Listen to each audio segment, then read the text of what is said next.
ఆయనతో ఒక్కొక్కసారి మాట్లాడేటప్పుడు నా జ్ఞానం పెరిగింది. అండ్ ఇండియన్ పాలిటిక్స్ మాత్రం కాదు, వరల్డ్ పాలిటిక్స్ కూడా ఆయనకు తెలుసు. Is a visionary.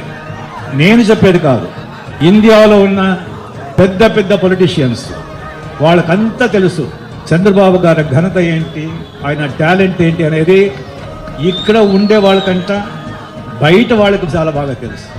ఆ హైదరాబాద్ 22 ఇయర్స్ తర్వాత అప్పకని వెళ్ళాను. నేను ఇండియాలో ఉన్నానా న్యూయార్క్లో ఉన్నానా నాకు అర్థం కాలేదు. 96-97లో చెప్పారు ఆయన విజన్ 2020 అని. ఐటీ ఎలా ఫ్యూచర్ ఉంది, ఎలాగవుతుంది, డిజిటల్ వరల్డ్ అప్పుడు ఎవరు ఊహించలేదు, దాని గురించి ఎవరు మాట్లాడలేదు.